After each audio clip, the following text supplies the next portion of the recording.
자, 그러면 이어서 수업을 시작을 해보도록 합시다. 자, 할 게 많은 관계로 빨리빨리 진행을 해야 됩니다. 자, 그러면 보도록 합시다. 자, 첫 번째 질문. 두 번째 질문이죠. 사회문화 온라인 정보 비대칭 상황과 사상의 자유시장 이론이라고 하는 질문입니다. 자, 그러면 처음부터 한번 살펴보도록 합시다. 준비되셨죠? 그렇죠? 자, 봅시다. 완전 경쟁 시장의 경제 주체는 완전한 거래 정보를 갖는다고 가정되지만, 자, 완전 경쟁 시장이라고 하는 거는 사실 현실에서는 존재하지 않는 시장의 형태예요. 알겠죠? 실제로 이 완전 경쟁 시장에 대한 질문이 예전 모의고사에도 한번 나온 적이 있습니다. 알겠죠? 그래서 그 완전 경쟁 시장이라고 하는 것은 거기에 속해 있는 모든 경제 주체는 전부 다 동일한 양의 정보를 가지고 있다는 거죠. 그러니까 결과적으로 누가 이익을 보냐, 손해를 보냐는 오로지 바로 뭐다? 경제 주체들의 선택에 의해서만 달려있다라고 보는 것이 완전 경쟁 시장이라고 볼 수가 있습니다. 그렇기 때문에 이때의 경제 주체는 완전한 거래 정보를 갖는다고 가정이 되더라는 거죠. 자, 그런데 반면에 현실의 경제 주체는 어떻더라? 현실에서는 경제 주체는 정보 획득을 위한 투입 비용의 차이에 따라서 취득 정보의 양과 질에서 차이가 발생하는 정보 비대칭 상황에 처하는 이런 모습을 볼 수가 있다는 거죠. 그러니까 이론으로 존재하는 완전 경쟁 시장과 현실은 완전히 다른 모습을 보여준다라고 볼 수 있다는 겁니다. 알겠죠? 그냥 쉽게 예를 들어서 보면은 우리는 뭡니까? 예를 들어서 OTT 같은 것들을 볼 때도 역시 마찬가지 구독료를 지불한 사람만 영상들을 볼 수 있죠. 그렇죠? 거기다가 이제 요즘 유행하는 AI, 뭐 클로드라든지 제미나이라든지 여러 가지들 존재하잖아요. 그렇죠? 이런 AI들도 역시 어때요? 내가 무료로 사용할 때랑 여러분들이 돈을 지불하고 사용할 때, 그리고 그 돈도 가격에 따라서 지불하는 돈의 양에 따라서 정보의 질이라든지 양이 훨씬 굉장히 많이 차이가 나는 그런 모습을 볼 수 있다는 겁니다. 그렇기 때문에 현실에서는 이런 정보 비대칭 상황이 발생할 수밖에 없더라는 거죠. 자, 대표적인 정보 비대칭 상황은 거래 한쪽이 상대방에 비해 정보를 더 적게 가지는 경우라고 볼 수가 있더라는 거죠. 자, 이때는 어떤 문제가 발생한다? 바로 정보를 적게 가진 경제 주체는 낮은 품질의 상품을 상대적으로 더 비싼 가격에 선택하는 역선택 문제에 직면을 하게 되더라는 겁니다.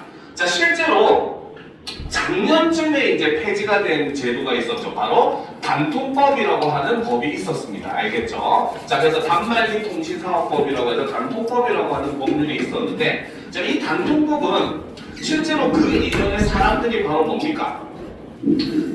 어떤 업체에서 사는 것이 더 싸다라고 하는 그런 정보를 가지고 있는 사람은 휴대폰을 굉장히 싼 가격에 구입을 하고, 반면에 그런 정보가 없는 사람은 일반적인 휴대폰 대리점에 가가지고 일종의 눈탱이 맞는 사기를 당하는 그러한 현상들이 많이 존재해가지고 그걸 방지하기 위해서 모든 국민이 비싸게 사라라고 하는 취지로 만든 법이 단통법이었죠. 근데 사실 사람들에게 더 비싸게 사라라고 하는 이 단통법이 계속 만들어지고 나니까 오히려 이득을 보는 것은 국민들이 아니라 통신사 사업자들이 더 큰 이득을 보게 되는 이러한 문제점이 나타나게 되었고, 그래서 작년에 폐지가 됐어요. 근데 여전히 역시 바로 이런 정보의 양, 어디에서 물건을 싸게 파는지 이런 일종의 우리가 흔히 하는 말로 성지라는 말을 쓰죠. 이런 것에 대한 정보를 알고 있느냐 그렇지 않느냐라고 하는 거에 따라서 사람들이 똑같은 핸드폰을 살 때도 역시 드리는 돈이 천차만별인 그런 모습을 볼 수가 있었다는 겁니다.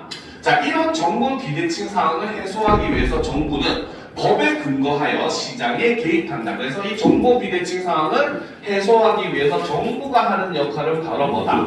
법에 근거하여 시장에 적극적으로 개입하는 모습을 보여준다는 거죠. 예컨대 정부는 합리적 소비에 필요한 성분이나 효능 등의 정보를 소비자에게 제공할 것을 공급자에게 강제한다. 그래서 여러분들은 음식 같은 거 사게 되면 뒤에 보면 항상 뭡니까? 원재료명, 그 다음에 영양 성분표 이런 것들 다 존재하잖아요. 그것이 바로 이러한 대표적인 예라고 볼 수 있다는 겁니다. 자, 그러면 일단 이 첫 번째 문단의 내용을 한번 정리를 해보도록 합시다. 바로 정보 비대칭 상황 이라는 거죠. 자, 이 정보 비대칭 상황. 자, 첫 번째로 완전 경쟁 시장은 바로 어떻다? 바로 모든 경제 주체가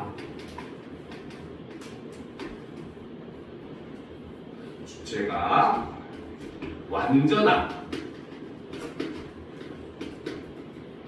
거래 정보를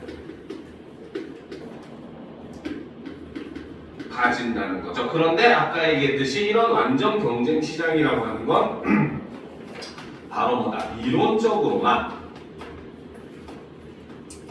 존재하는 그러한 시장이라는 거죠. 자, 그런데 반면에 이와 대비되는 현실에서는 그렇죠. 바로 정보 비대칭 상황이 발생을 하더라는 거죠. 상황이 발생을 하게 되는데, 그렇죠. 자, 이 정보 비대칭 상황이라고 하는 것은 바로 뭐다? 첫 번째 개념은 바로 정보 획득을 위한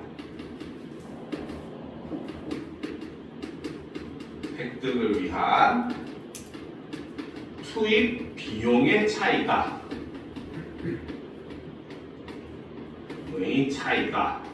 이를 통해서 어떤 문제가 발생한다? 바로 취득 정보의 양과 질의 차이로 이어지는 이러한 현상이 발생하는 것이 바로 정보 비대칭 상황이라고 볼 수가 있다는 거죠. 자, 그리고 이제 이때 문제 상황으로 일어날 수 있는 것이 바로 역선택 문제. 그렇죠? 역선택 문제라고 하는 것은 바로 뭐다? 정보를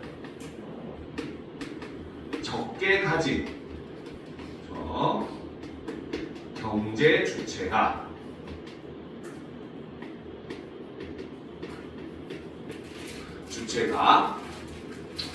낮은 품질의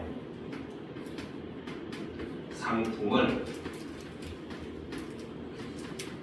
상대적으로 비싼 가격에 구입을 하는 이러한 역선택 문제가 발생을 하게 된다는 거죠. 그렇죠? 자, 그래서 이제 이러한 문제를 해결하기 위해서 정부는, 자, 3번은 여기다 쓸게요. 보기 쉽게. 정부는 바로 뭐다? 바로 법에 근거하여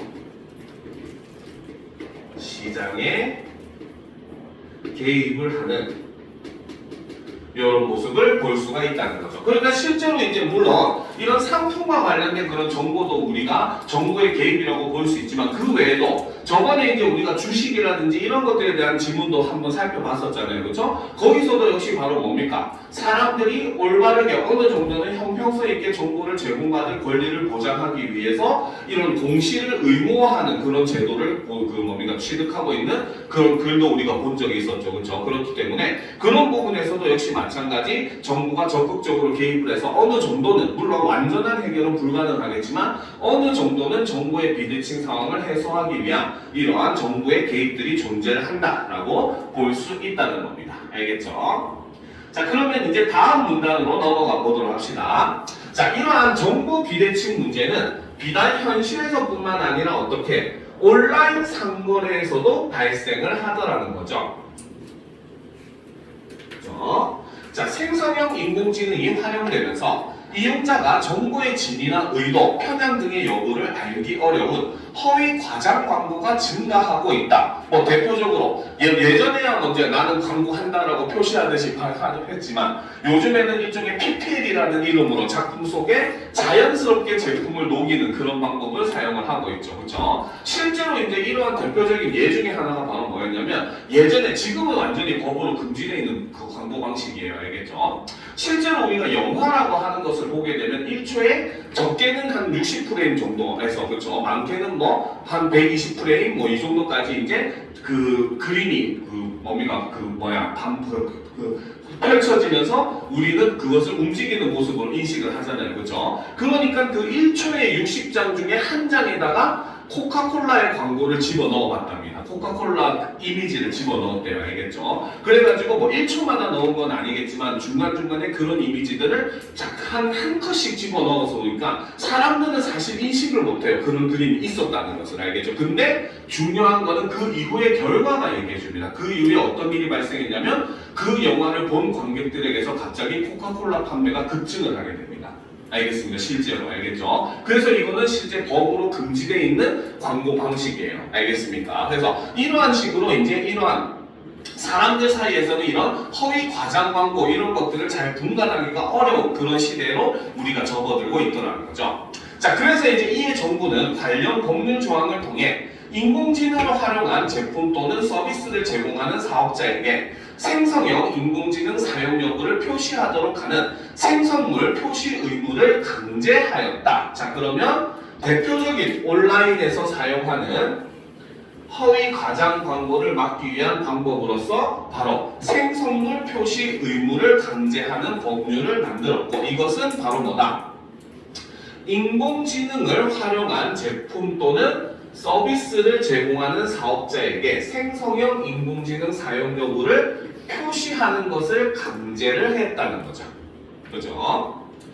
자, 하지만 광고성 정보를 제작하여 게시한 정보 제공자와 광고성 정보가 유통되는 플랫폼 사업자에게도 그와 같은 의무를 부과해야 한다는 주장이 제기되고 있다. 그 말은 현재는 부과되지 않고 있다고 볼 수 있더라는 거죠. 알겠죠? 유튜브한테 이거를 반드시 강제해라라고 할 수가 없더라는 겁니다. 알겠습니까?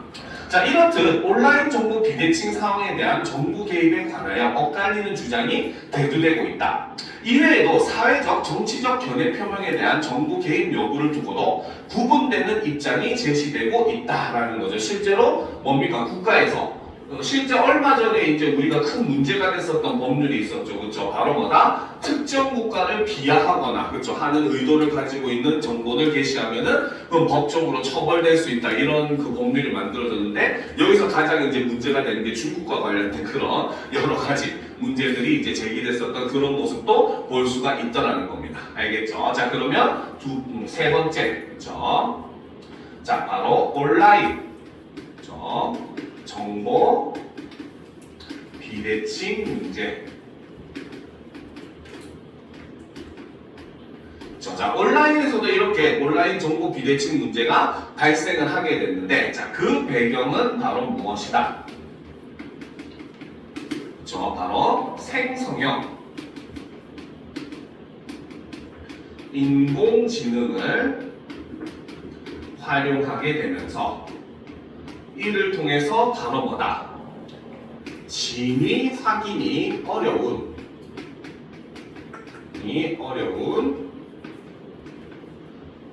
허위 과장 광고가 증가를 하는 이런 모습을 보여줬다는 거죠. 자, 그래서 이에 대한 바로 뭐다? 정부의 대처를 보게 되면은 바로 뭐다? 생성물 표시 의무를 강제했다. 생성물 표시 의무 강제를, 그렇죠? 바로 뭐다? 관련 법률 조항을 통해 이제 법을 이제 통해서 그 제한을 강제했다라고 볼 수 있고, 이것의 내용은 바로 무엇이다? 바로 인공지능을 활용한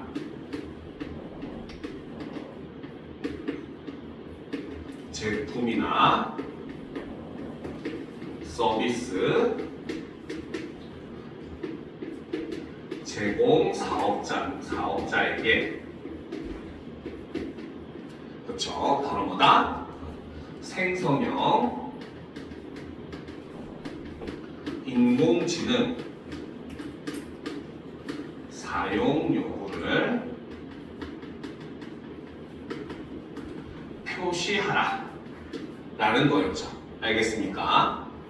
자, 그런데 이제 여기서 일단 기본적으로 사람들은 바로 뭐다? 인공지능을 활용한 제품 또는 서비스를 제공하는 사업자에게 생성형 인공지능을 사용했다, AI를 활용했다라는 걸 표시하는 거에 대해서는 대다수의 사람들이 다 동의를 한다고 볼 수 있다는 거죠. 그렇죠? 그런데 이것에 대한 두 번째 안은 바로 뭐였다? 하지만 광고성 정보를 제작하여 게시한 정보 제공자와 광고성 정보가 유통되는 플랫폼 사업자에게도 같은 의무를 부과해야 한다는 주장이 제기된다. 두 가지 주장은 바로 이거예요. 지금 현재 법과 마찬가지로 사업자에게만 그 의무를 부과해야 된다는 입장과 반면에 법을 더 확대해가지고 그것을 제공하는 플랫폼 사업자에게도 부과해야 된다라고 하는 의견이 대두된다. 두 가지 의견이라고 이렇게 보셔야 되는 겁니다. 알겠죠? 그래서 여기에 뭡니까? 세 번째는 바로 다른 의견은 바로 무엇이다? 바로 정보 제공자와, 즉 광고를 만든 사람이 되겠죠. 제공자와 플랫폼 사업자에게도 같은 의무를 부과해야 된다. 이렇게 본다는 거고, 이 두 의견의 공통점은 바로 무엇이다? 기본적으로 생성물 표시는 모두 찬성을 하는 이러한 입장이라고 하는 걸 우리가 볼 수가 있더라는 거죠. 알겠습니까? 자, 그러면 다음 문단으로 넘어가 보도록 합시다. 알겠죠? 자, 완전 경쟁 시장 모델을 상정하는 사상의 자유이론에 따르면, 자, 그런데 여기서 지금 이제부터 설명하고자 하는 거는 사상의 자유시장 이론인데, 얘는 가장 큰 허점이 바로 무엇이다? 완전 경쟁 시장 모델을 상정을 한다는 거죠. 즉, 모든 사람들이 동일한 양의 정보를 가지고 있다고 가정을 하면서 이 이론을 펼친 겁니다. 알겠습니까? 그러니까 어떻게 보면 현실과는 좀 동떨어진 주장이라고 볼 수가 있겠죠. 그렇죠? 자, 그래서 사상의 자유 이론에 따르면 어떤 표현의 질이나 가치 여부는 다양한 의견 간의 경쟁을 통해 결정되어야 하며 정부가 개입하면 안 된다. 이를 근거로 미국 연방대법원은 명백하고 현존하는 위험에 해당하지 않는 표현은 기본권으로 보호하고 플랫폼 시장에도 사업자의 자율 규제를 적용하고 있다라는 거죠. 자, 그래서 자유시장 이론의 주장은 바로 핵심 내용은 이거라는 것이고, 그 중에서도 우리가 핵심으로 봐야 될 건 바로 뭐다? 정부가 개입하면 안 된다는 내용이라는 거죠. 알겠습니까? 결국은 그거를 판별하는 주체는 누구여야 한다? 각각의 개인이어야 한다. 각각의 경제 주체여야 한다라고 하는 게 사상의 자유이론인데, 이것이 가능한 이유가 뭐 때문에? 얘네는 전제를 완전 경쟁 시장을 모델을 상정을 하고 있기 때문이죠. 왜? 이 모델에 따르면 앞에서 얘기했었죠. 모든 경제 주체는 동일한 정보를 다 가지고 있기 때문에 굳이 국가가 나서가지고 그거를 구별할 필요가 없다라고 보는 게 자유시장 이론이라는 것이고, 자, 그에 근거로 해서 미국 연방법원도 역시 바로 뭐다? 이것에 찬성하는 입장을 가지고 있고, 우리나라의 헌법재판소도 역시 마찬가지 어떻더라? 사회적 정치적 표현의 진위나 가치 여부는 사상과 의견의 경쟁으로 해결돼야 한다는 입장을 유지하고 있다. 이런 이론에 따른 입장이 바로 미국과 우리나라 같은 경우는 비슷한 입장을 취하고 있더라는 거죠. 알겠습니까? 자, 그러면 이제 이것을 한번 정리를 해보도록 합시다. 알겠죠? 여기 지워도 되겠죠? 다 썼습니까? 그렇죠? 자, 그러면 네 번째 바로 자, 사상의 자유시장 이론. 사상의 자유시장 이론이라는 거죠. 자, 요거는 기본적으로 바로 뭐다? 완전 경쟁 시장 모델을 상정하고 있다. 전제로 깔고 있다는 겁니다. 알겠죠? 그래서 이들에 따르면 결국 핵심적인 주장은 바로 무엇이다? 주장의 내용은 자, 바로 어떤 표현의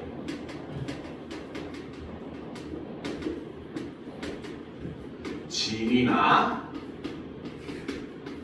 가치 여부는 다양한 의견 간의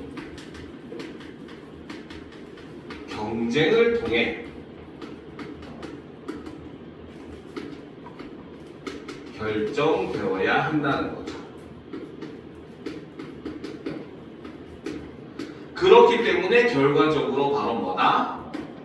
정부의 개입은 있어서는 안 된다 라고 보는 것이 핵심적인 사상의 자유이론의 자유시장 이론의 내용이라고 볼 수가 있다는 겁니다. 알겠죠? 자, 그래서 이제 대표적으로 바로 뭐다? 미국 연방 대법원과 그렇죠? 자, 그 다음에 우리나라의 헌법재판소도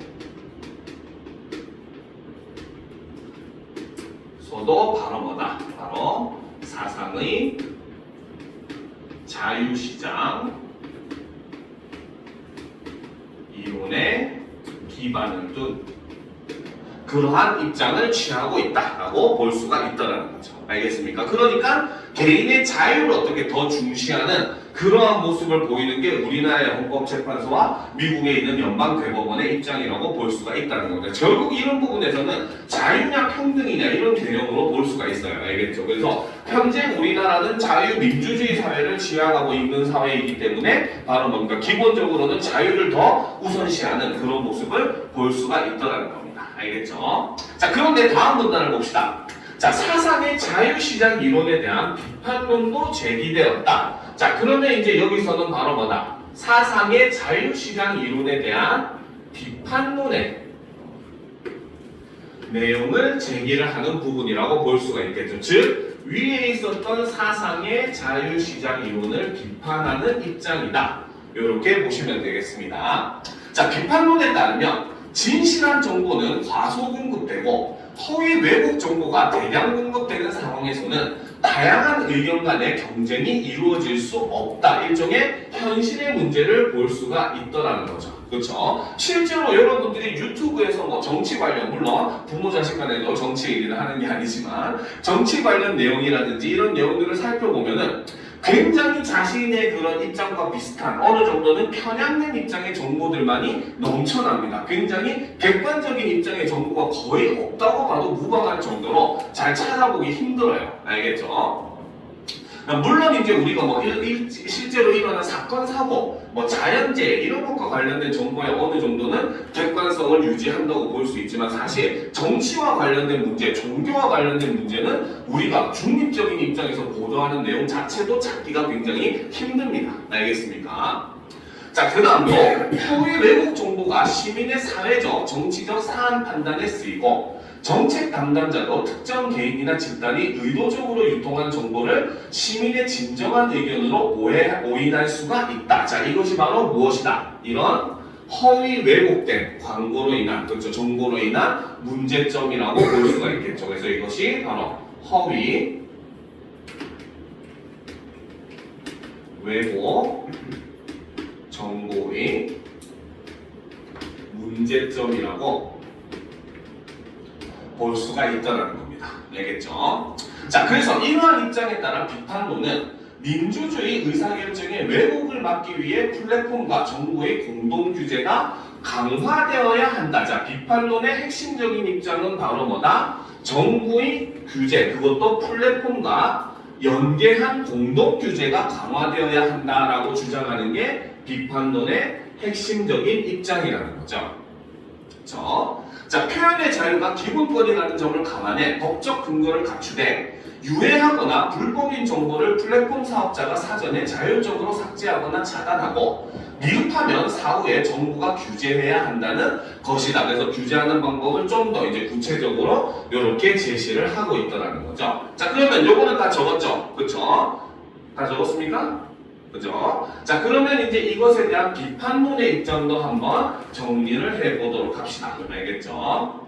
자, 위로 이렇게 화살표를 하고 자, 비판하는 입장이라는 거죠. 자, 다섯 번째 바로 사상의 자유시장 이론에 대한 비판론의 입장을 정리를 한번 해보도록 합시다. 그렇죠? 자, 여기서 이 비판론의 기본적인 뭡니까? 주장을 하게 된 배경은 바로 무엇이다? 바로 진실한 정보는 과소 공급이 된다는 거죠. 그렇죠? 하지만 반면에 바로 뭐다? 허위, 왜곡 정보는 대량 공급이 되는 것이 현실 상황이다. 이렇게 볼 수 있다는 거죠. 자, 그러니까 이로 인해서 바로 뭐다? 제대로 된 다양한 의견 간의 경쟁은 불가능하다라고 보는 것이 비판론의 기본적인 배경, 주장을 하게 된 배경이라고 볼 수 있다는 겁니다. 알겠죠? 자, 그리고 이제 두 번째 제시한 문제점, 여기 다 적었습니까? 다 적었어요? 정리가 됐습니까? 그렇죠? 자, 두 번째 이제 내용을 보게 되면 아직 다 안 적은 표정이네. 조금 더 시간을 줄게요.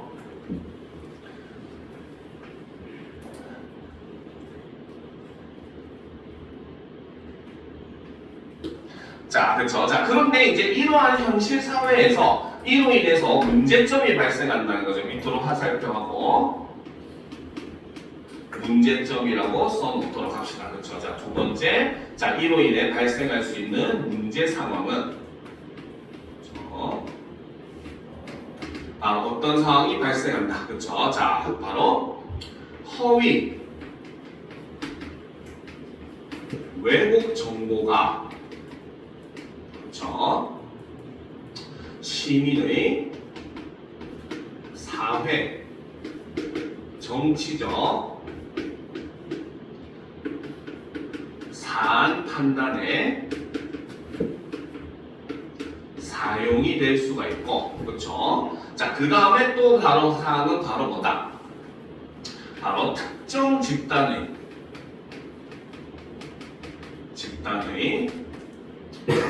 의도적 유통 정보를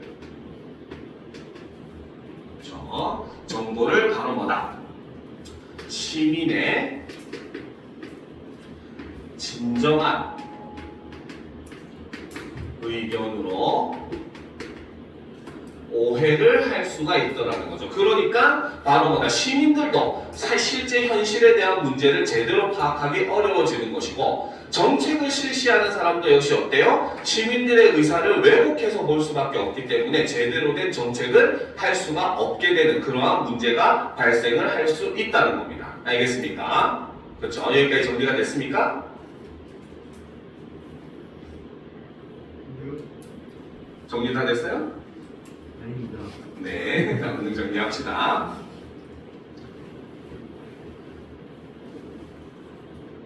됐죠?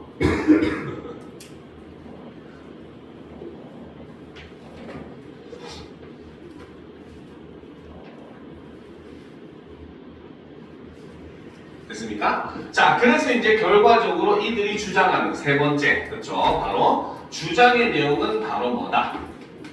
비판론의 핵심적인 주장 내용은 바로 뭐다? 민주주의, 그렇죠? 의사 결정의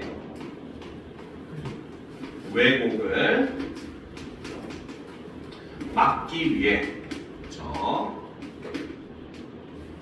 플랫폼과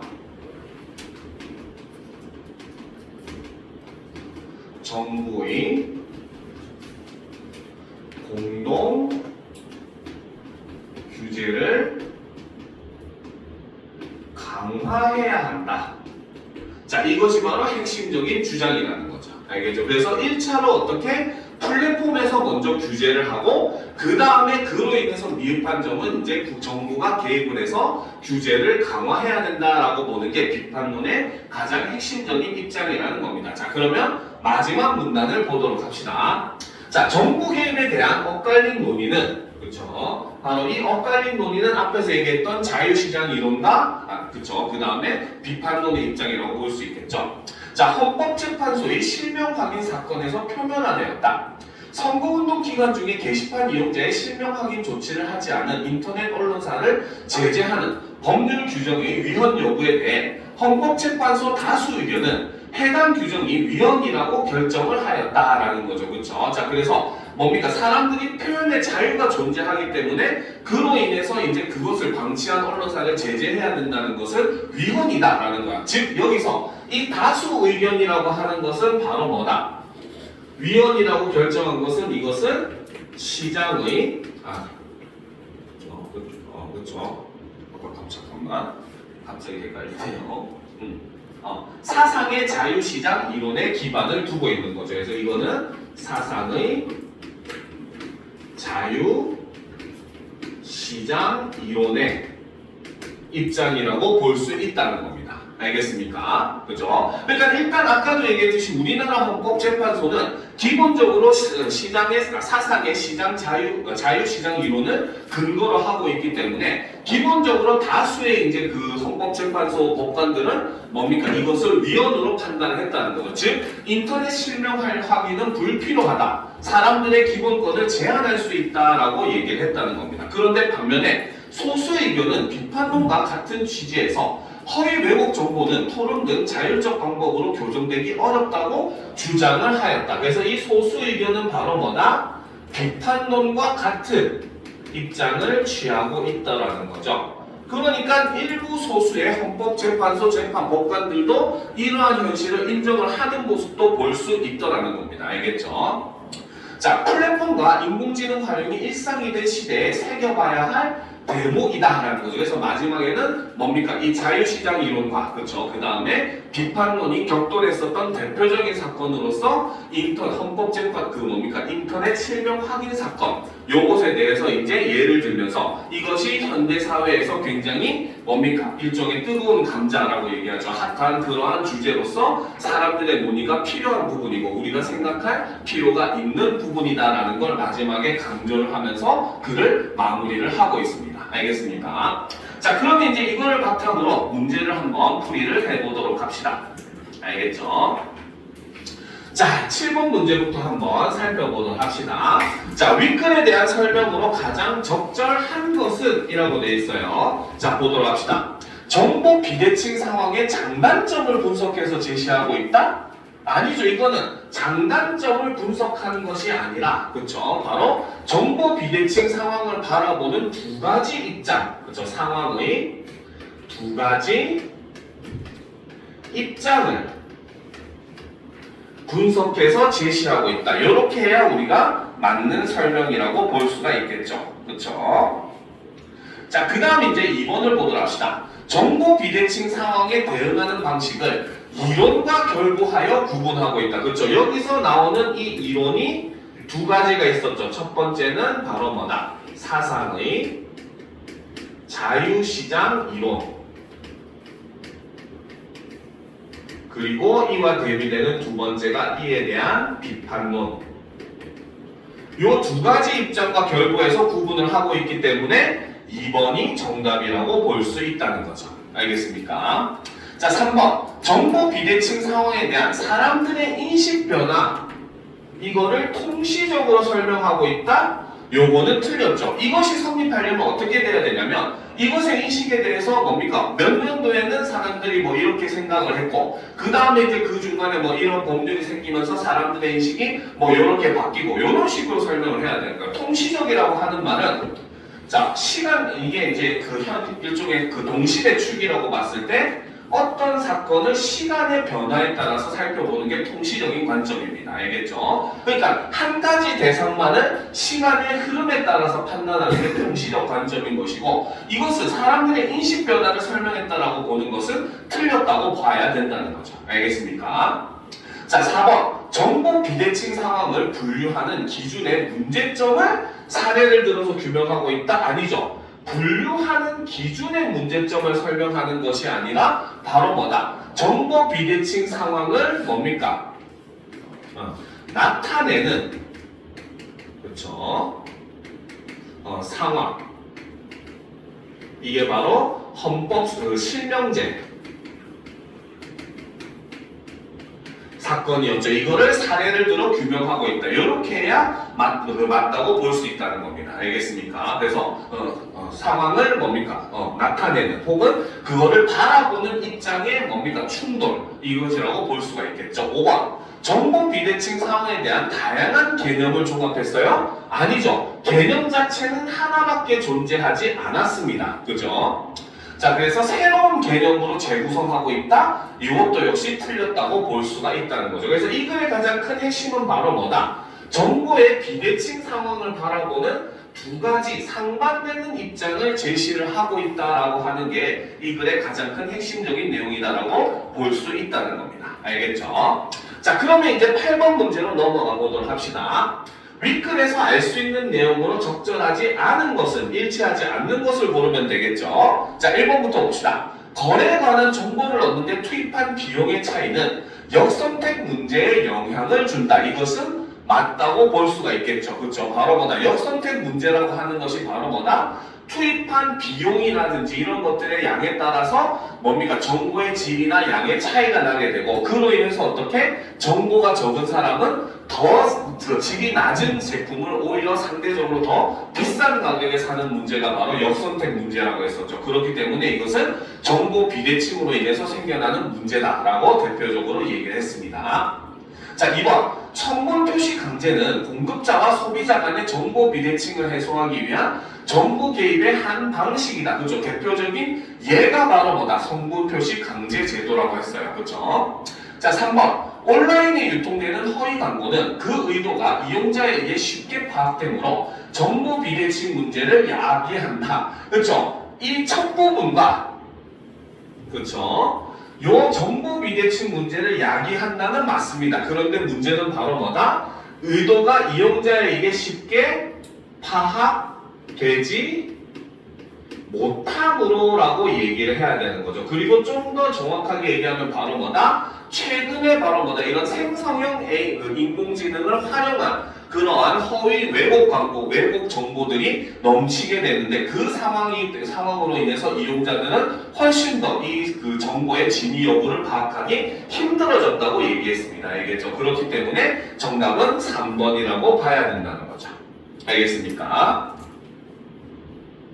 그죠? 자, 그리고 아까 얘기했듯이 이것의 원인은 바로 뭐다? 생성형 인공지능을 활용하는 이러한 현재의 상황 때문에 오히려 쉽게 파악할 수가 없는 상황이 되었다고 얘기했었죠. 자, 4번. 경제 주체가 완전한 거래 정보를 갖는다고 가정되는 완전 경쟁 시장에서는 정보 비대칭 문제가 일어나지 않는다. 그렇죠? 이거는 제일 첫 번째 문단, 첫 문장에 있었습니다. 그렇죠? 자, 5번. 플랫폼 사업자가 법에 근거해 불법 정보의 유통을 사전 차단하는 것은 비판론이 제시한 공동 규제의 한 축을 이룬다. 그렇죠? 이것도 맞다고 볼 수 있죠. 비판론이 제시한 공동 규제라고 하는 것은 바로 뭐다? 1차로 플랫폼이 먼저 이러한 정보들을 규제를 하는 거죠. 그렇죠? 그리고 그 다음에 바로 뭐다? 미흡한 부분은, 그렇죠? 부분은 어떻게? 바로 정부가 2차로 개입을 해서 이러한 정보들, 허위 왜곡된 정보들을 걸러야 한다라고 보는 것이, 그렇죠? 마지막 뭡니까? 비판론의 가장 큰 입장이라고 얘기를 했었습니다. 그죠? 자, 그러면 이제 9번 문제로 넘어가 보도록 합시다. 그죠? 자, 기역, 니은에 대한 이해로 가장 적절한 것은 이라고 되어 있어요. 자, 기역이 뭔지 봅시다. 기역은 사상의 자유시장 이론, 니은은 이것에 대한 비판론, 요것에 대한 이해로 가장 적절한 것은 이라는 거죠. 그러면 이런 것들은 간단하게라도 적어주세요. 바로 자유시장 이론, 그 다음에 니은은 이에 대한 비판론, 요것의 입장이다라고 이렇게 적어두면은 여러분들이 이 정도 못 기억해요 하지만 여러분들은 문제 풀 때 당황하게 되면 못 기억하고 헷갈리게 된다 머리에서. 그래서 항상 문제 기억 니은이 뭔지 정도는 적어두는 게 여러분들의 실수를 훨씬 줄일 수 있는 방법이에요. 알겠죠? 자, 그러면 1번부터 한번 보도록 합시다. 알겠죠? 기억은 가치가 없는 정치적 표현을 정부가 사전에 차단해야 그 해악이 사상의 자유시장에서 해소된다고 본다. 즉 정부가 사전 차단을 한다라고 하는 것은 바로 뭐다? 정부의 개입을 인정하는 입장이라고 볼 수 있고, 그러면 이것은 기역이 아니라 뭘로? 니은으로 보는 게 더 타당하게 되겠죠. 알겠습니다. 이해가 되죠? 자, 2번. 기역은 미국 연방대법원이 명백하고 현존하는 위험한 표현을 보호하는 판결의 근거예요. 위험한 표현을 제외한, 그쵸? 다 나머지 표현의 자유를 보호하는 판결의 근거라고 봐야 되는 거죠. 자, 그 다음 한국의 헌법재판소가 정치적 표현을 보호하는 결정의 근거이다. 이렇게 볼 수 있다는 거죠. 자, 3번. 니은은 자, 민주주의 의사결정이 왜곡되는 것은 허위 정보에 비해 진실한 정보가 과잉 공급됩니까?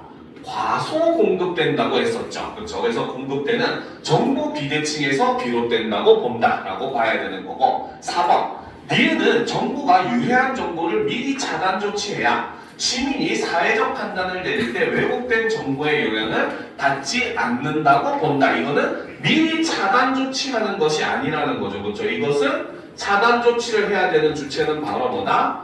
플랫폼이라고 했습니다. 그래서 플랫폼이 1차적으로 미리 차단을 하고 그 다음 이로 인해서 미흡한 거는 누가? 정부가 이후에 이제 개입을 해야 된다라고 얘기를 했어요. 그렇죠?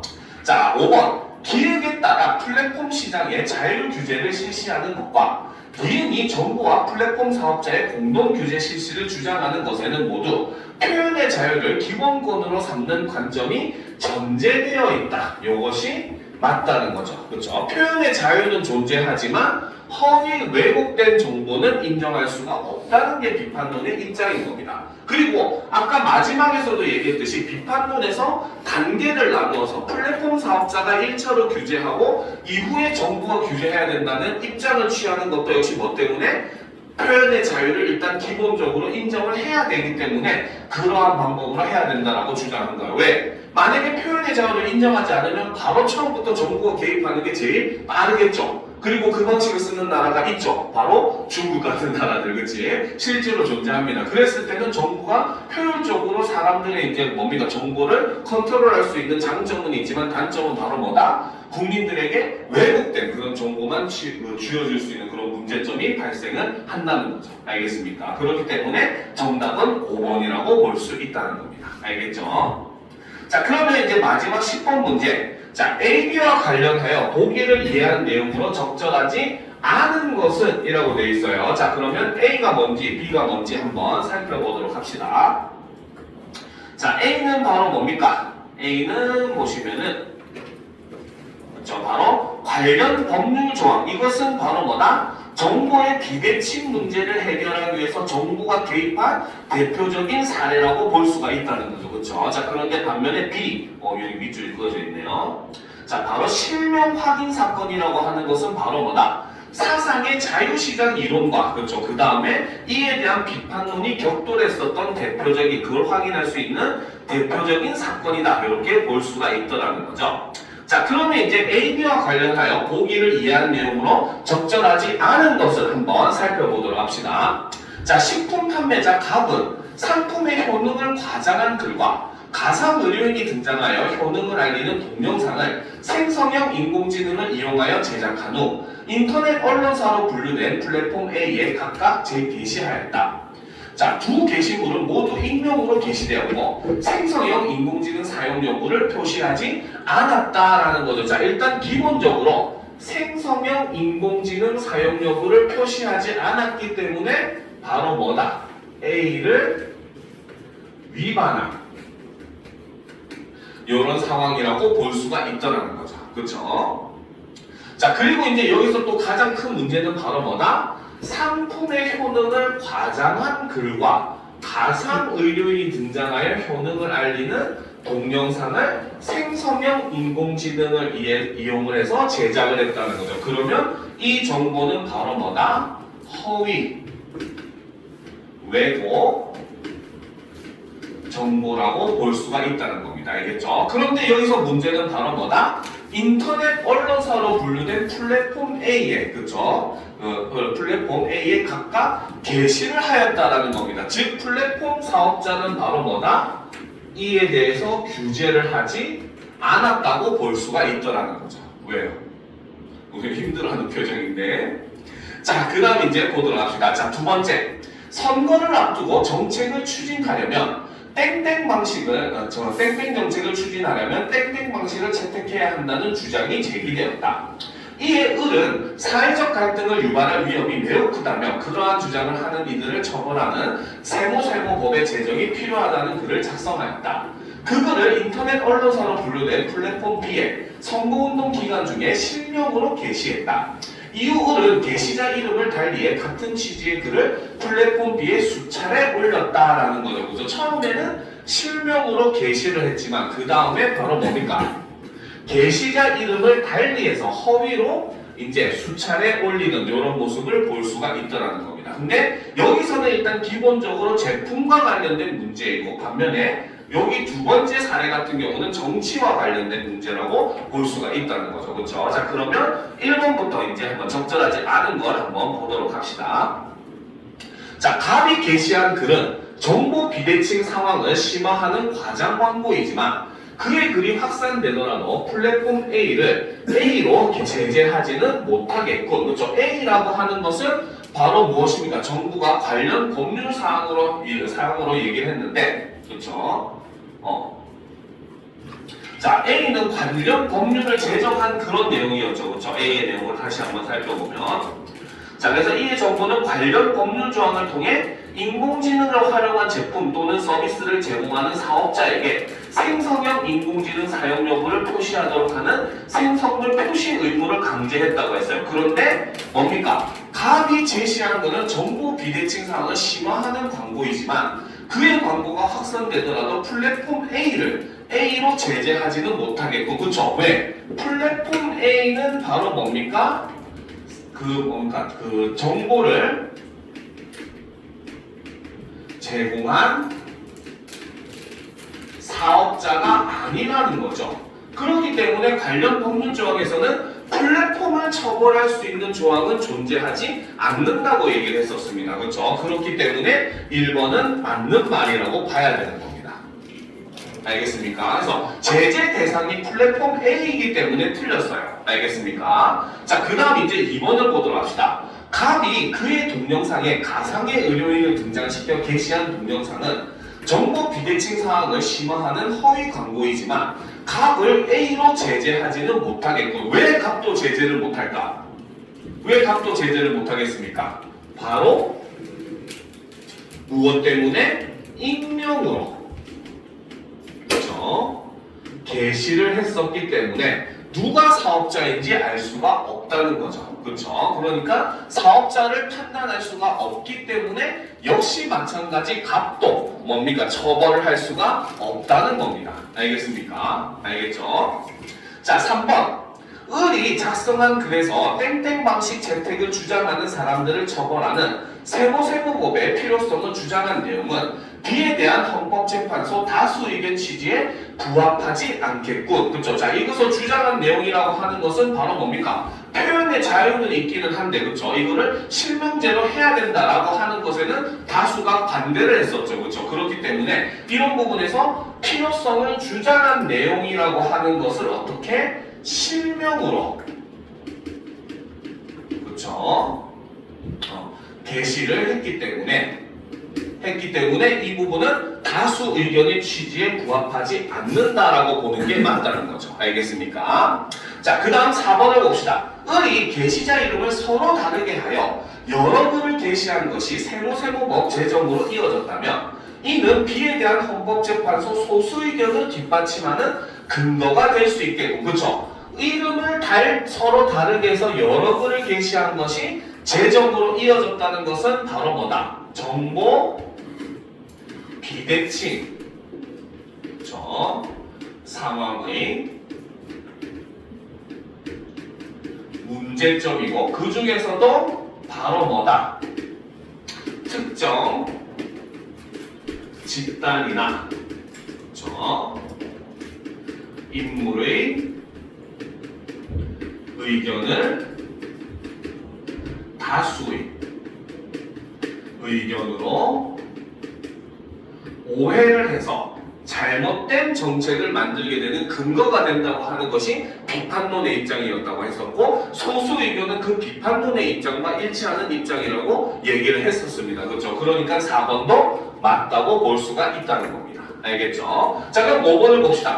자, 을이 플랫폼 B에 여러 차례 글을 올리는 과정에서 플랫폼 B가 실명 확인 절차를 거치지 않았다면 B에 대한 헌법재판소의 결론에 따라 플랫폼 B는 법적 제재를 받겠군. 아니죠. 바로 뭐다? 헌법재판소의 결론은 다수 의견의 결론이고 헌법재판소도 다수결에 의해서 결정이 돼요. 알겠죠? 이 다수 의견에 따르면 바로 무엇이다? 실명제라고 하는 것은 실명제가 위헌이다. 헌법을 어긴 것이다. 그러니까 실명제를 하면 안 된다는 게 다수의 입장이기 때문에 어떻게 플랫폼 B는 법적으로 제재를 받지 않겠군이라고 해야지 정답이 될 수가 있다는 거죠. 그렇죠? 그래서 정답은 5번이 된다는 겁니다. 알겠습니까?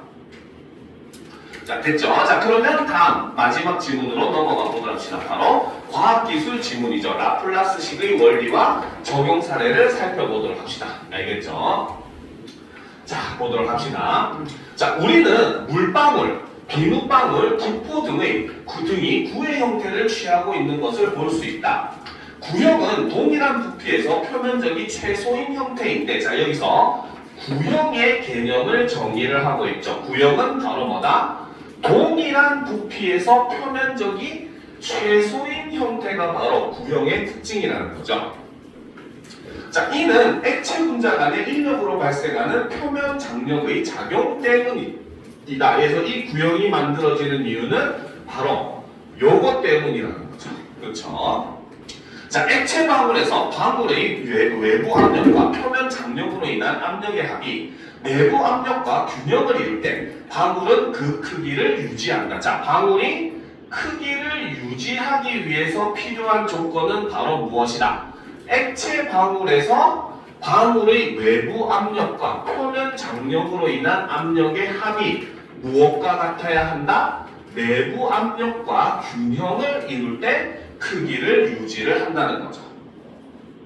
자, 이때 내부 압력은 액체 방울을 팽창시키는 힘으로 작용하고 외부 압력과 표면 장력으로 인한 압력은 액체 방울을 수축시키는 힘으로 작용한다. 즉, 이것이 액체 방울의 한쪽 표면이라고 우리가 생각을 해봅시다. 그렇죠? 자, 이때 외부로 원의 구의 중심에서 외부로 작용하는 힘이 바로 내부 압력이라고 볼 수가 있다는 거죠. 알겠습니까? 그 다음에 뭡니까? 여기에 작용하는 또 다른 힘이 바로 뭐다? 외부 압력과 표면 장력인데, 외부 압력은 바깥에서 공기가 바로 뭡니까? 구를 누르는 힘, 이것이 외부 압력이고, 자, 반대로 표면 장력은 바로 뭐다? 요 비눗방울의 표면에서 바로 뭡니까? 서로의 방향으로 잡아당기는 힘, 서로의 방향으로 이렇게 잡아당기는 요 힘이 바로 뭐다? 표면 장력이라고 볼 수가 있더라는 거죠. 그렇죠? 우리가 뭡니까? 여러분 테이블에 물방울을 떨어뜨리면 물방울이 이렇게 볼록한 모양으로 이렇게 떨어져 있잖아요. 그렇죠? 이 모습을 유지하는 것도 표면 장력 때문인 겁니다. 서로 물방울의 분자가 서로를 잡아당기는 힘이 존재하기 때문에 이때 이 외부 압력과 표면 장력의 합이 무엇과 내부 압력과 동일할 때 비누방울은 크기를 유지한다라고 하는 거예요. 그러니까 우리가 후호 볼 때는 바로 뭡니까? 내부 압력이 더 크니까 부피가 커지는 것이고, 그렇죠? 거기서 멈추는 것은 이것이 그 균형을 이루었다라고 볼 수 있다는 거죠. 자, 이때 아까 얘기했듯이 이때 내부 압력이라고 하는 것은 바로 뭐다? 액체 방울을 팽창시키는 힘으로 작용을 하고, 반면에 외부 압력과 표면 장력은 바로 장력으로 인한 압력은 액체 방울을 수축시키는 힘으로 작용을 하는 이런 모습을 볼 수가 있더라는 거죠. 자, 이들 간의 관계는 라플라스식으로 표현할 수 있다. 이 식에 따르면 액체 방울의 내부 압력과 외부 압력의 차이는 구형의 액체 방울에서 표면 장력에 정비례하고 액체 방울의 반지름에 반비례한다. 자, 이게 바로 라플라스식을 말로 설명한 겁니다. 그러면 요거를 우리는 당연히 뭡니까? 공식으로 정리할 필요가 있다는 거죠. 자, 그래서 간단하게 정리하면 바로 뭐다? 내부 압력. 자, 절대값이겠죠. 자, 내부, 절대값 안 해도 되겠구나. 자, 압력에서 마이너스 외부 압력을 하게 되면은 이때 나오는 값은 왜? 아까 앞에서도 얘기했지만 외부 압력과 표면 장력을 합친 게 내부 압력과 같으니까 당연히 내부 압력은 외부 압력보다 클 수밖에 없다는 거예요. 그렇죠? 그죠? 자, 이것은 무엇에 비례한다? 표면 장력에 비례를 한다는 거죠. 자, 이것이 라플라스식의 첫 번째라고 볼 수 있고, 그렇죠? 그 다음에 두 번째는 바로 뭐다? 바로 이 내부 압력과 외부 압력의 차는, 그렇죠? 내부 압력 마이너스 외부 압력은 바로 무엇에 반비례한다? 액체 방울의 반지름에, 자, 반비례한다는 거죠. 이것은 액체 방울의 반지름 분의 1에 비례한다. 이런 개념으로 우리가 정리를 할 수 있다는 거죠. 이것이 바로 무엇이다? 라플라스식이라는 거죠.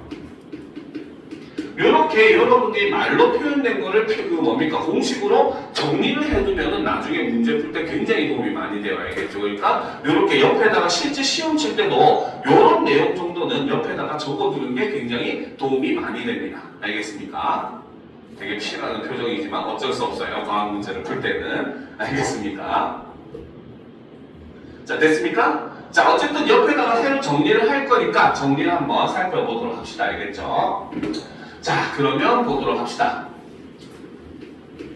자, 바로 구형. 액체의 구형에 대한 내용이죠. 그렇죠? 자, 이 구형의 첫 번째 개념을 먼저 살펴보게 되면 구형이라고 하는 것은 바로 뭐다? 동일한 부피에서, 그렇죠? 표면적인 최소인 형태가 바로 구라는 거죠. 그렇죠? 자, 그래서 이제 이것이 발생하는 이유는, 그렇죠? 원인은 바로 무엇 때문에? 바로 표면 장력 때문에 발생을 한다는 겁니다.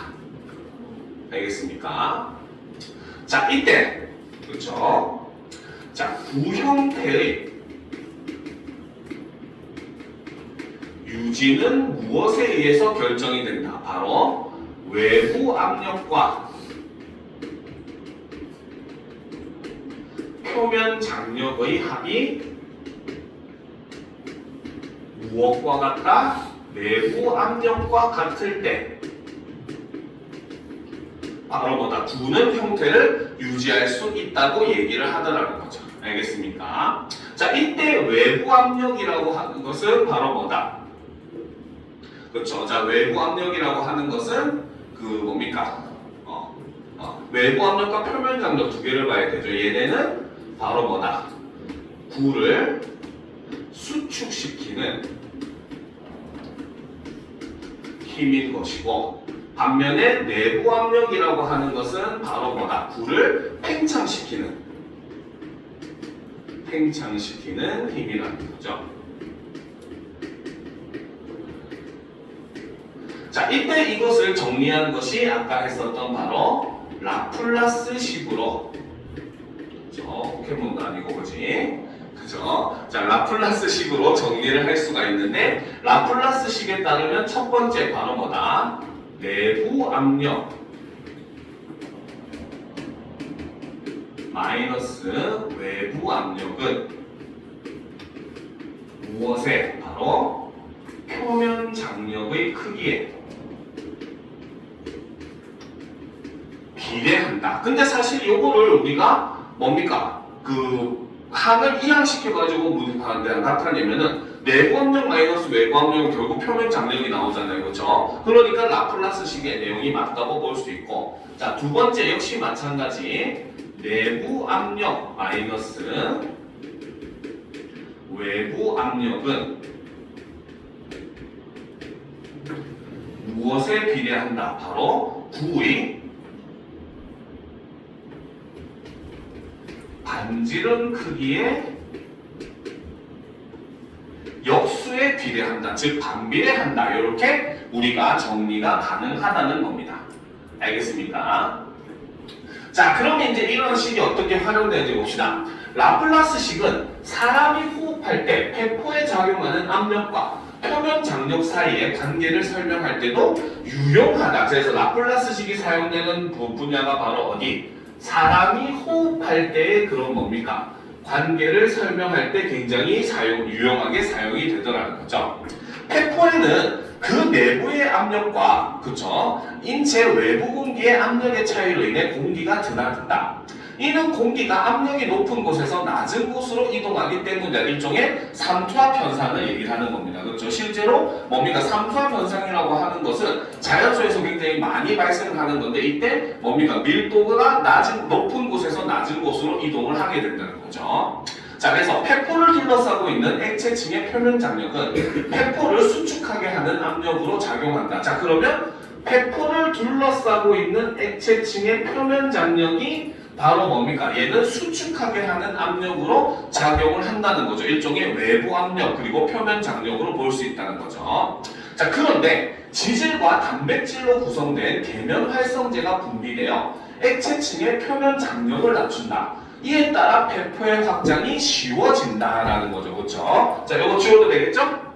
그죠? 자, 그러면 요거를 지우고, 그죠? 자, 네 번째. 그죠? 자, 사람의 호흡과 관련되어 있는 내용은 라플라스식을 이용해서 설명을 해보는 내용이라고 볼 수가 있다는 거죠. 자, 첫 번째. 그죠? 공기의, 그렇죠? 출입이라고 하는 것은 무엇에 의해서 결정된다? 바로 폐포 내부의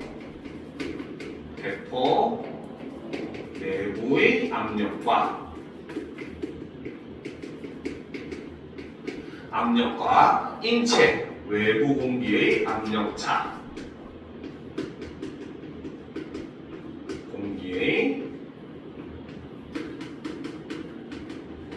압력차에 의해서 발생을 하더라는 거죠. 그렇죠?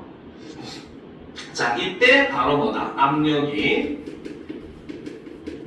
높은 곳에서 이렇게 하면 되겠네. 압력이 높은 곳에서 낮은 곳으로 이동을 하는 일종의 삼투압 현상이 일어난다는 거죠. 그렇죠? 자, 이때 과정을 살펴보게 되면 바로 뭐다? 폐포를 둘러싸고 있는 액체층, 피나 이런 것들 볼 수 있겠죠. 그래서 액체층의 표면 장력은 바로 뭐다? 폐포를 수축하게 하는 압력이라는 거죠. 자, 그래서 이때 바로 폐포를 둘러싼 액체층의 표면 장력은 어떤 작용을 한다? 바로 배포를 수축하게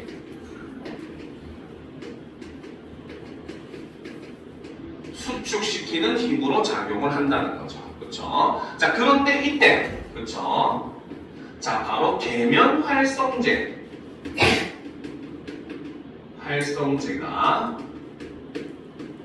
분비가 되는데 이것은 바로 뭐다? 지질과 단백질로 구성이 된다는 것이고, 그래서 활성제가 분비가 되게 되면은 어떻게 된다? 바로 액체층의 표면 장력을 낮추는 기능을 하고, 그러면서 이에 따라서 어떻게 배포가 확장이 되는, 누르는 힘이 줄어드니까 오히려 내부 압력이 더 커져가지고 이제 더 커지게 되는, 그래서 우리가 숨을 들이쉴 때 배포가 커지는 이유가 바로 요것 때문이라는 거죠. 알겠습니까? 네, 이해가 되죠? 반대로 내뱉을 때는 어떻게? 뭡니까? 계면 활성제 분비가 줄어들게 되면은 어떻게 됩니까? 바로 액체층의 표면 장력이 높아져가지고 배포를 더 수축시키게 되고, 그러면 공기가 밖으로 빠져나오는 이런 모습을 볼 수가 있다는 거죠. 알겠죠? 자, 그 다음 이제 두 번째, 그쵸? 자, 보도록 합시다. 라플라스식은 두 기포가 합쳐지는 경우를 이해하는 데에도 도움이 된다. 자, 두 번째는 바로 두 기포가 합쳐지는 경우. 우리가 비눗방울 날리면 두 개가 합쳐져서 하나의 큰 게 되는 경우도 있잖아요. 그쵸? 크기가 서로 다르고 구성물질은 같은 두 기포가 접하여 하나로 합쳐질 때 한쪽 기포에서 다른 쪽 기포로 공기가 이동한다. 이 결과로 두 기포가 합쳐져 기존의 기포보다 더 큰 기포 하나가 만들어진다라는 거죠. 그래서 합쳐질 때는 한쪽 기포에서 다른 쪽 기포로 공기가 이동을 하게 되고, 그래서 결국은 기존의 기포보다 더 큰 기포 하나가 만들어진다라고 볼 수가 있다는 겁니다. 알겠죠? 자, 그러면 이제 그 뭡니까? 요거는 간단하게만 정리하면 되겠죠. 지워도 되겠죠? 요거는? 그죠? 다 썼습니까? 그죠? 자, 요거는 간단하게 지우고, 자, 5번. 그렇죠? 두 기포의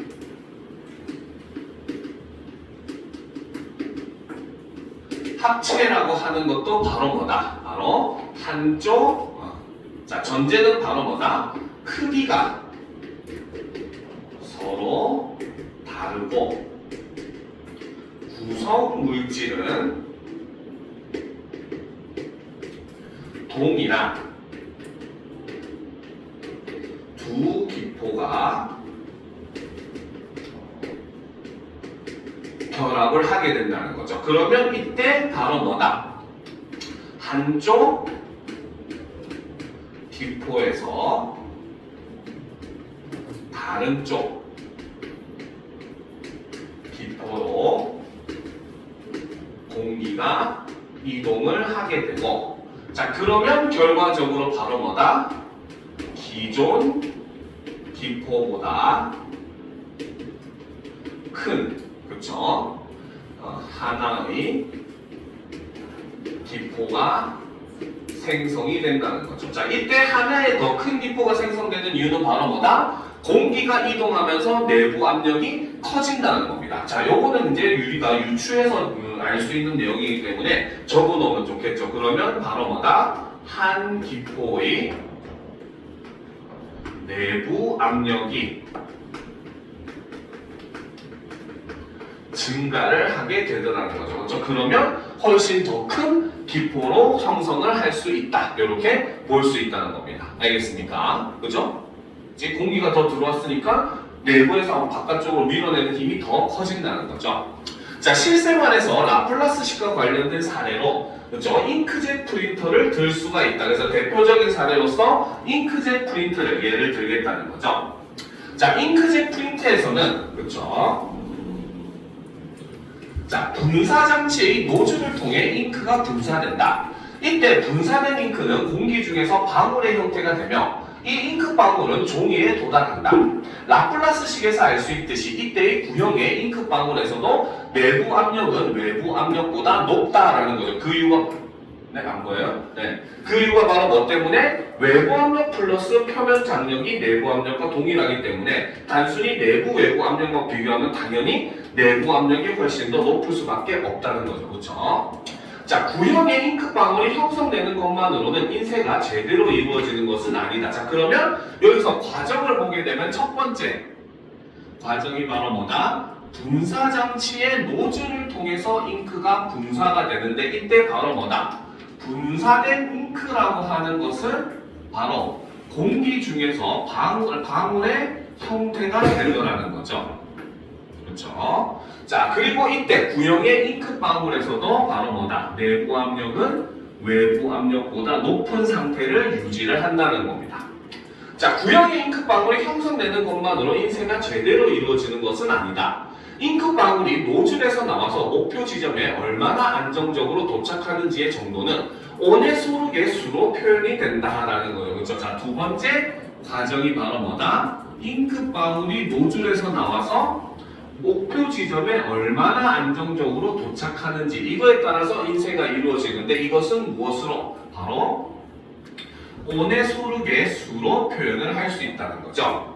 자, 이때 온의 소르의 수는 잉크의 점도, 표면 장력, 밀도와 잉크젯 프린터의 노즐 지름에 의해서 결정이 된다. 자, 이것에 영향을 주는 요소들이 바로 뭐다? 잉크의 점도, 표면 장력, 밀도와 잉크젯 프린트의 노즐 지름에 의해서 온의 소르의 수가 표현이 된다는 거죠. 자, 이때 점도라고 하는 것은 바로 무엇이다? 끈적거림의 정도를 얘기를 한다는 거죠. 자, 이때 액체가 끈적끈적할수록 점도가 높다는 겁니다. 자, 온의 소르의 수는 잉크의 점도가 클수록 크고 잉크의 표면 장력, 잉크의 밀도, 노즐의 지름 이 세 값의 곱이 클수록 작다라는 거죠. 그렇죠? 자, 그 말은 바로 뭐다? 자, 온의 소르의 수라고 하는 것은 수라고 하는 것은 바로 뭐다? 첫 번째로 바로 점도의 비례를 하는 모습을 보여준다는 거죠. 그렇죠? 자, 그리고 두 번째는 바로 뭐다? 자, 바로 뭡니까? 잉크의 표면 장력.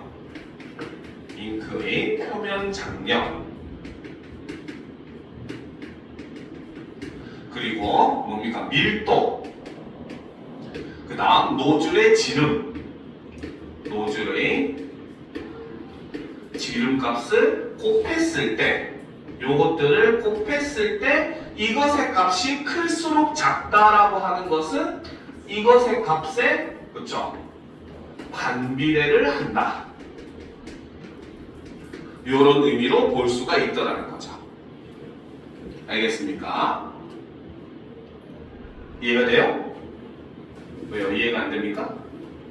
그렇죠? 자, 따라서 이러한 요인들을 알맞게 조절함으로써 안정적인 인쇄가 가능하다라는 거죠. 그렇죠? 자, 그러면 이제 일단 요거를 또 한번 정리를 하고 넘어가 보도록 합시다. 알겠죠? 자, 바로 여섯 번째가 바로 잉크젯 프린트. 자, 잉크젯 프린트를 이제 예로 들어서 설명을 하는 거죠. 그렇죠? 자, 이때 과정을 보면 첫 번째, 그렇죠? 바로 분사 장치의 노즐을 통해 잉크가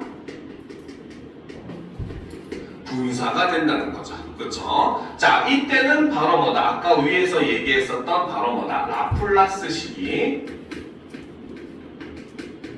식이 적용이 된다는 거죠. 자, 그렇기 때문에 바로 뭐다? 그렇죠? 자, 바로 잉크라고 하는 것은 분사된 잉크는 바로 공기 방울의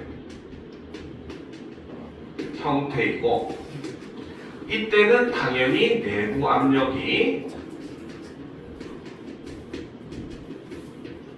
외부 압력보다 큰 이러한 상황을 가지고 있더라는 거죠. 알겠습니까? 이해가 되죠? 자, 그리고 이제 두 번째, 그렇죠? 자, 두 번째는 자, 바로 자, 잉크 방울이 노즐에서 나와서 목표 지점에 도달을 하는데 이때 적용되는 것은 바로 뭐다? 온의 소르게 수가 적용이 된다는 거죠. 자, 이때 온의 소르게 수를 정리하면은 자, 아까 얘기했듯이 첫 번째 바로 뭐다? 온의 소르게 수라고 하는 것은 무엇에? 점도에 비례를 하는 모습을 보여준다고 했고, 자, 두 번째 온의 소르게 수는 그렇죠. 자, 반대로 자, 바로 뭐다? 표면 장력 곱하기 밀도 곱하기 바로 뭐다? 노즐의 지름에 반비례하는, 즉 분의 1에 비례하는 이러한 모습을 보여주더라는 겁니다. 알겠습니까? 그죠? 이해가 됩니까? 막 수식 나오고 하니까 머리가 복잡해지죠, 그렇죠? 자, 그래도 자꾸 이런 거 계산하는 연습 하셔야 됩니다. 알겠습니까? 그죠? 점점 아이들 표정이 심각해지는데. 자, 이제 다 끝나가니까 조금만 힘을 냅시다. 자, 그러면 마지막 문단을 보도록 합시다. 자, 일반적으로 온의 소르게 수의 범위가 대략 0.1에서 1.0 사이이면 안정적인 인쇄가 가능하다라는 거죠. 자, 이때 온의 소르게 수가 바로 뭐다? 요 옆에다 쓰면 되겠죠. 자, 0.1에서 1.0 사이일 때, 그렇죠? 안정적 분사가 가능하다는 거죠. 그렇죠? 안정적 인쇄라고 해야 되겠네요. 인쇄가 가능하다. 즉 우리가 원하는 결과물을 얻을 가능성이 높다는 거죠. 가령 점도가 커서 온의 소르게 수가 이 범위보다 크게 되면 잉크가 노즐 밖으로 나오지 못한다. 이와 반대의 경우 수많은 위성 잉크 방울이 생겨 원치 않은 오염이 발생을 한다는 거죠. 너무 많이 분사가 된다는 거죠. 그렇죠? 자, 온의 소르게 수에 영향을 주는 네 요인에 의해 온의 소르게 수가 결정되면 이로부터 안정적인 인쇄 가능 정도를 파악할 수가 있다라는 거죠. 그래서 정도가 이제 높을 경우와 낮을 경우를 예를 들어서 설명했는데, 높을 경우에는 잉크가 분사가 되지 않는다고 했었고, 그렇죠? 반대로 낮을 경우에는 굉장히 중구난방으로 튀기 때문에 뭡니까? 원치 않는 오염이 발생을 할 수 있다. 이렇게 얘기를 하고 있습니다. 자, 그래서 이렇게 라플라스식과 온의 소르게 수를 이용해 가지고 우리가 안정적으로 잉크젯 프린트를 사용할 수 있는 원리에 대해서 설명한 글이라고 볼 수 있다는 거죠. 알겠습니까? 자, 오늘 수업은 여기까지 하겠습니다. 알겠죠? 오늘 한 내용 중에 궁금한 거 없죠? 문제는 다음 시간에 풀이를 해주도록 할게요. 알겠죠? 자, 그리고 여러분들한테 공지할 내용이 있는데요. 여러분들 이제 사실 그 다음 주 하고 직후까지 하면 우리가 내신 수업이 끝나잖아요. 그렇죠? 그런데 이제 그 학원에서 이제 이번에 내신 수업 끝나고 나서 수시에 뭐 최저 이런 거 안 들어가는 학생은 상관이 없지만 그래도 최저 들어가는 학생이라든지 수능을 이제 준비하고 있는 학생들을 위해서 수업을 이제 개설하는데, 요 개설하는 수업이 이제 상상 모의고사라는 외부 모의고사를 이용을 할 거예요. 근데 이걸 이용하면 장점이 바로 뭐냐면, 여러분들 사실 내신 준비하느라 수특을 거의 못 봤잖아요. 그렇죠? 그렇기 때문에 요 수특의 내용을 모의고사를 통해서 이제 그 출제 확률이 높은 작품들을 위주로 해서 한번 돌려보기 때문에 여러분들 수특을 한두 번 정도 보는 효과를 줄 수가 있습니다. 그래서 이걸 이용해가지고 여러분들이 수특을 좀 효율적으로 볼 수 있도록, 한 번 더 그 복습을 할 수 있도록 이런 그 시간을 마련할 거고, 그 외에도 나머지 이제 좀 더 고난이도의 그런 모의고사 기출이라든지 이런 걸 이용해가지고 여러분들이 실전에서 모의고사 문제를 풀 수 있는 그러한 그 방식을 위주로 해서 여러분들에게 수업을 해줄 예정이에요. 알겠죠? 그러니까 뭐 수특 대학 관련된 공부도 당연히 중요하고 하지만 이런 실전 감각을 익히는 것도 중요하기 때문에 오늘 여러분들이 이제 그 뭡니까? 수능을 어느 정도 그 비중이 차지하고 있는 학생들은 부모님하고 꼭 반드시 상의를 해가지고 내일까지 다 답변을 주셔야 돼요. 왜냐면 이건 외부에 주문을 해야 되는 거기 때문에. 알겠죠? 그래서 여러분들 부모님하고 한번 꼭 상의를 해보시기 바랍니다. 알겠죠? 오늘은 여기까지 하겠습니다. 다들 고생하셨습니다.